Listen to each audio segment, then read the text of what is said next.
दूसरा नेता ये इतना भी तो नहीं कर रहा है ना, ये कम से कम इतना तो कर रहे हैं, दूसरे नेता इतना भी नहीं कर रहे, तो इसके बारे में आप क्या बोलना चाहेंगे? देखा तो 50 रुपए का कंबल और 2 रुपए का बिस्किट बांटा गया, तो उस बारे में क्या जानना क्या चाहते हैं उसके बारे नहीं में? नहीं, आप कैसे बोल सकते हैं 50 रुपए कंबल? 50 रुपए कंबल आता नहीं, कम से कम 100 रुपए का तो आएगा ही इस समय। चलिए, जनपद अध्यक्ष देवसर प्रणव पाठक द्वारा कई पंचायतों में इस खिचड़ी के अवसर पर लाई बांटी गई और बिस्कुट बांटा गया, उसके बारे में आप क्या बोलना चाहेंगे? कई जगह तो कंबल ही बांटे गए।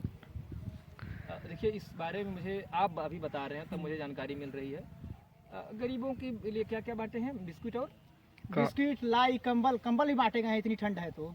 हाँ, तो 50 रुपए का कंबल और 2 रुपए का बिस्किट बांटा गया, तो उस बारे में क्या जानना क्या चाहते हैं उसके बारे में? नहीं नहीं, आप कैसे बोल सकते हैं 50 रुपए कंबल? 50 रुपए कंबल आता नहीं, कम से कम 100 रुपए का तो आएगा ही इस समय। चलिए ठीक है, आप मान लिए 100 रुपए का कंबल, तो 100 रुपए का कंबल और 2 रुपए का बिस्किट, नहीं तो आप इसमें जानना क्या चाहते हैं? ये जानना चाहते हैं कि नहीं, दूसरा नेता ये इतना भी तो नहीं कर रहा है ना, ये कम से कम इतना तो कर रहे हैं, दूसरे नेता इतना भी नहीं कर रहे, तो इसके बारे में आप क्या बोलना चाहेंगे? देखिए पुनीत जी, अगर क्या है ना कि नेता लोग करते हैं वादे, हम गरीबी मिटाएंगे, और इन सब के बाद, मैं किसी एक नेता की बात नहीं कर रहा हूँ, मैं पहले आपको स्पष्ट कर दूं, इन सब के बाद अगर गरीबों को 100 रुपए का कंबल और 2 रुपए का बिस्किट बांटा जा रहा है, तो ये कोई गर्व की बात नहीं है, ये हमारे लिए शर्म की बात है कि इतने नेताओं के वादों के बावजूद भी अभी भी देश में गरीबी व्याप्त है।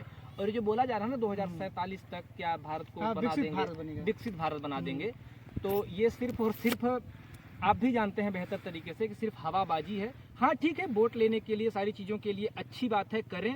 और क्या है ना कि जनता मासूम भी है, तो मासूमों के साथ ऐसा होता आया है, होता रहेगा और होना भी चाहिए।